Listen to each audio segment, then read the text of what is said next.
I'm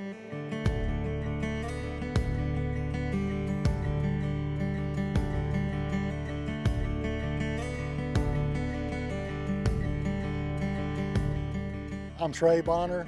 I had the idea that I wanted to be a guide at an early age.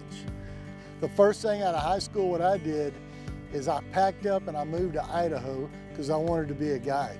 So I actually enrolled in a guide school, an outfitting and guide school in Idaho, packed up. That's where my journey began. My whole life, I have loved the outdoors. The game I like to play, we're finding trophy animals, whether it's in the mountains, in the plains. I'm a Texas guy. Obviously, I love Texas, and that's where I ended up, and I was blessed enough to be a part of a great ranching family. They asked me, my sister and my mom asked me one time, well, we got this ranch, what do you think we should do with it? And I said, well, you know, I'm not so big into cattle as I am into white-tailed deer.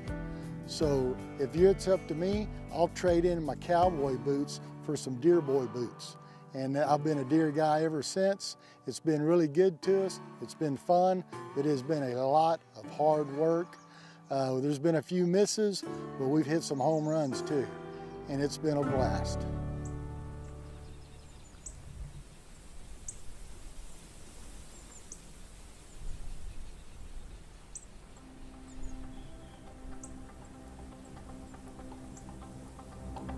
We're watching deer.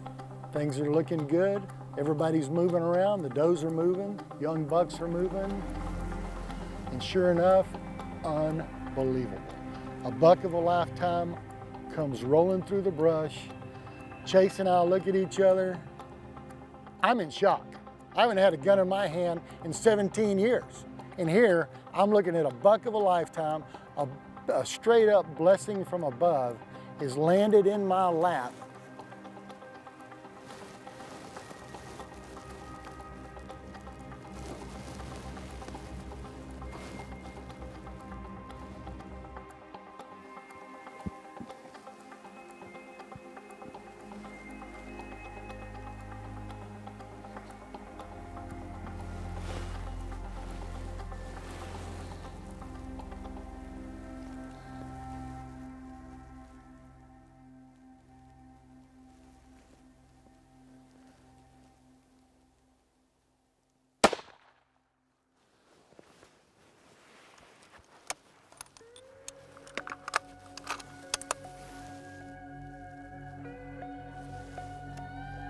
I'm like one of my hunters. I'm so happy. I mean, I'm just like inside, I'm exploding. And all I can wait for is this buck to drop. We can't see him because he went through the brush. And we hear something what we think's a crash.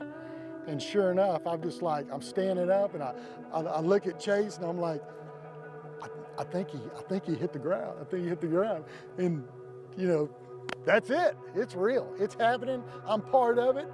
It's on film. And we're rolling. This segment of Trophy Hunters TV is brought to you by Swagger Bipods, the bipod with moves.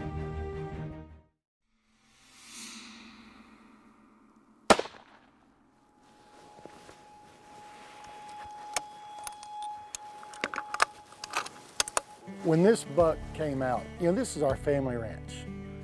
We shoot big deer every great once in a while. We don't shoot big deer like that every year or every other year. For me, this is like a lifetime buck on our family place. This is amazing. So when this buck came out, I mean, I don't know, I almost got all warm inside. It was amazing. I was like living a dream. I was living my 10-year-old dream in the deer stand with my granddad. It was crazy. And here I'm a big guy now. I mean, I'm supposed to know what to do. It's a great buck. It's a great day. Look at this buck. Get me. Get this gun good and safe. This is a great buck. It's an absolute blessing from the Lord above. I'm so happy.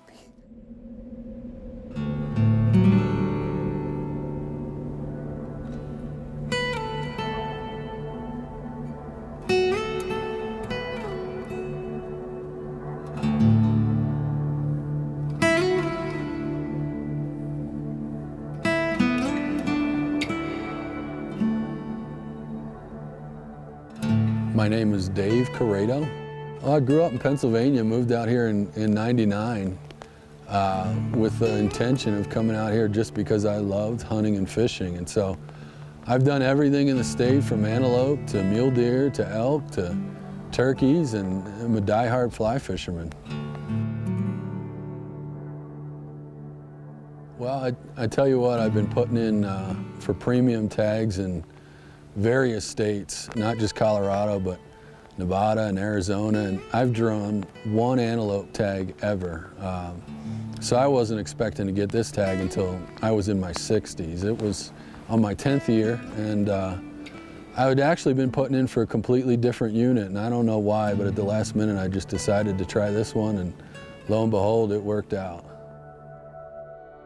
Well, when we saw this moose, there was no doubt about it. He's huge, dude. Yeah, he is. He's a monster. God, look at the neck on him. To pass him would have been just absolutely crazy. So we had to head him off, and he was walking through kind of a mix of willows and hay fields.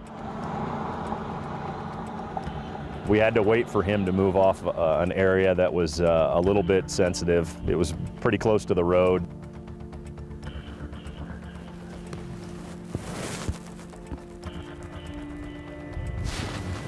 Well, if we're gonna get him, we need to move. You know, we had to relocate a few times, and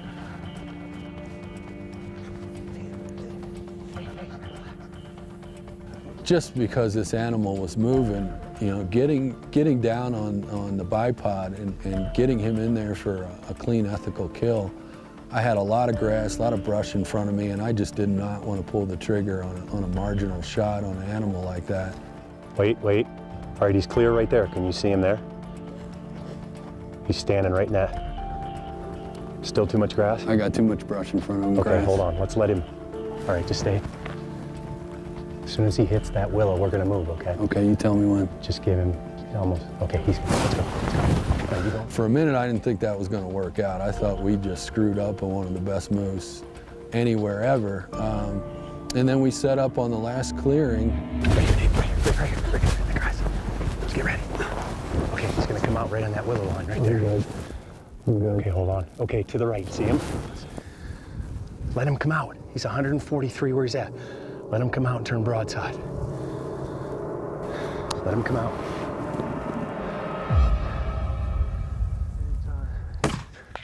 Nice shot. Nice shot. Oh my God.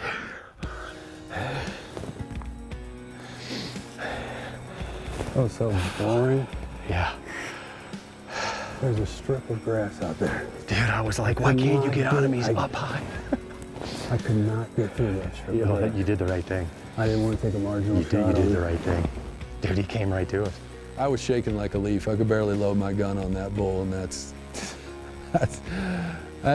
something that, you know, I'll always remember. He's done.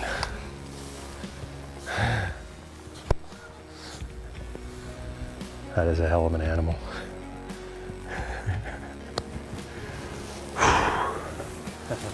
Thank you, old man. I'm still in shock. I mean, just the sheer, walking up on an elk is one thing, and that moose will make an elk look small.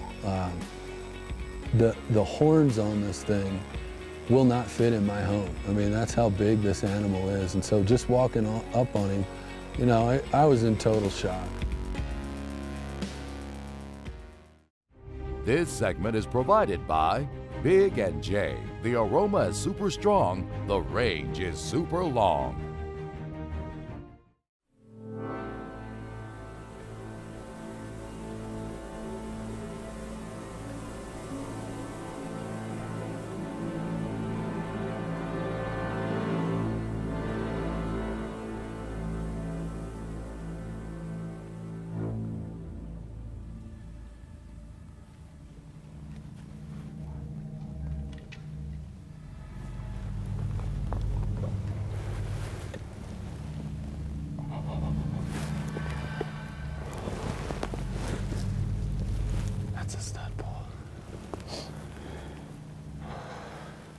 Yeah, so that's just proof of the pudding right there that the struggle we were having with these silent elk. These whole herd of elk moved in 70 yards behind us where we had been sitting for 5 hours and we didn't hear a single bugle, not a cow call, not a twig break. So that was the struggle we were dealing with at that point, but at least we knew there were elk in there and that got our spirits up.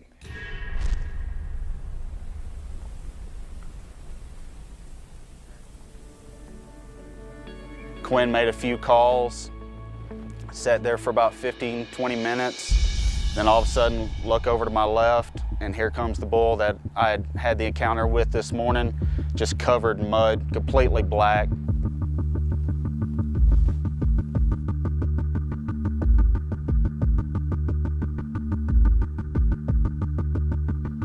And the bull's about 50 yards from Brandon, 50 to 60 yards from him. And there is a big tree right in the way, completely blocking Brandon's shot to draw or to make a move. And the situation just was less than ideal.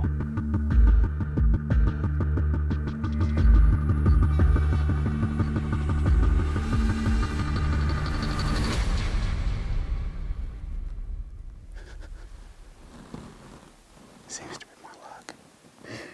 We just about, aside from killing one, we can't get much closer than these encounters. We have bulls all over us pretty much the last day and a half. Just gotta keep after it, man, that was cool.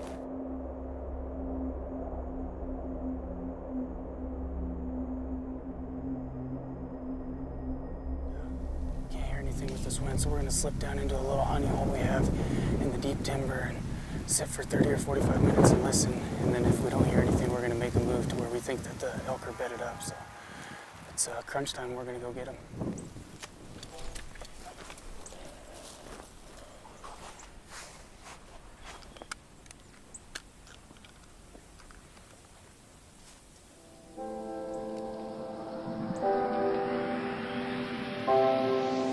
So after the encounter with a small calf, we relocate out to a point and start glassing. After about 30 minutes, come up over a hill and there's cows and bulls everywhere.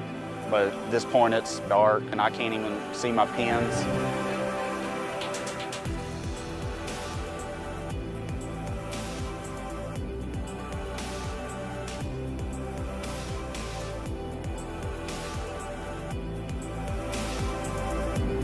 At that point, the herd's already 500 yards away. We try to make a move. We get close, and then the wind starts swirling. As soon as it swirled, the cows picked up on it, and they were gone.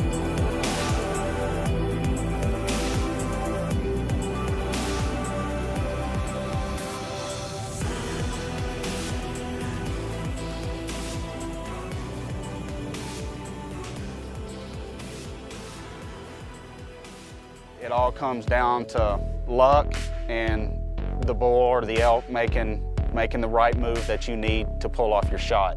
Although I'm not going home with antlers in the bed of my truck, I'm definitely going home with a trophy experience and a hunt that's going to last a lifetime.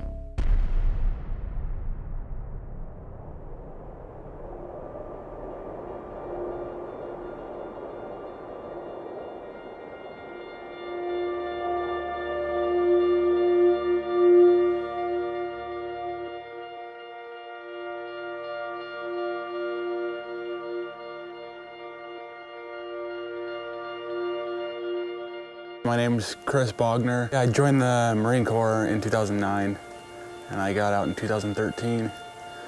I was assigned to 1st Battalion, 7th Marines, and I deployed to Sangin, Afghanistan as a team leader.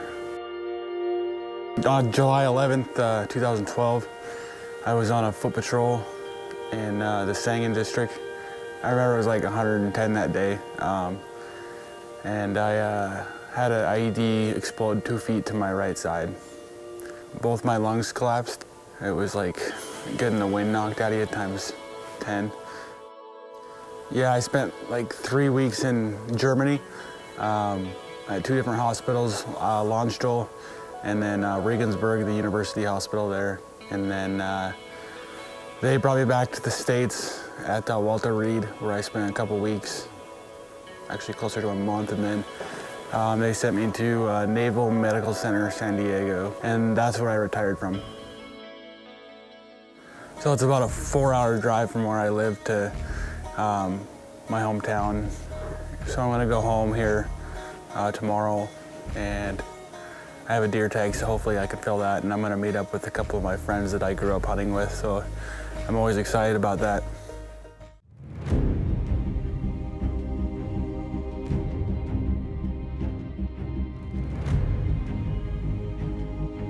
This segment of Trophy Hunters TV is brought to you by Buck Knives, the official knife of the Texas Trophy Hunters Association.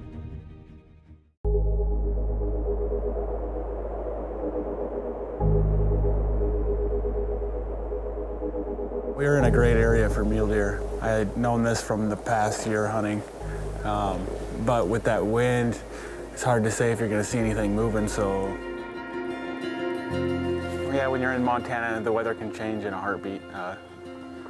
It doesn't even have to be the next day. It could be within 10 minutes. It could be warm out, and then all of a sudden it's windy and snowing. But yeah, you can get dumped on real quick. As we saw last night, we ended up getting about 1.5 feet of snow.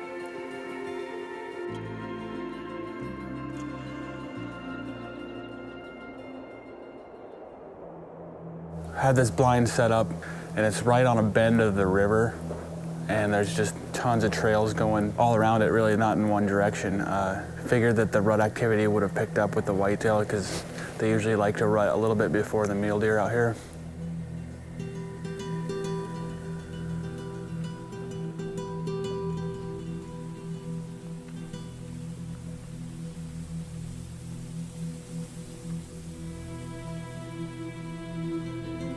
So we were on the last day, and we kind of had decided that the first mature buck that stepped out I was gonna take, because I didn't have a whole lot of time, and we were in a really good area to where something really good could have walked out, but I just wanted to take that first mature buck.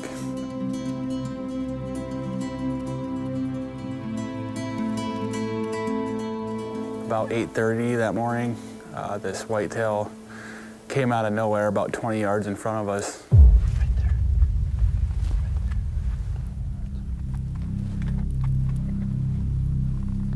He stopped 15 yards, and I had to make a decision right then whether I was going to shoot him or not.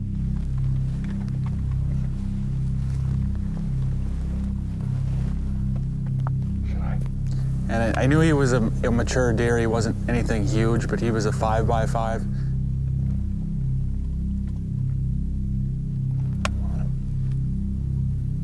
Are you on him? Yep, take him.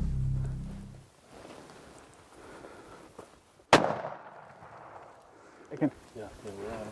He's going down. He's going down. Yep. He does tail up here. He might not be hit. But I had my power zoomed all the way in on my scope, so when I didn't have time to adjust it. So yeah, shot was just a little low, mainly because of that reason, that I couldn't zoom all the way out on my scope. You just lay down. I just shot a real big slob dog. Got him, man. That's awesome, dude. 15 yards.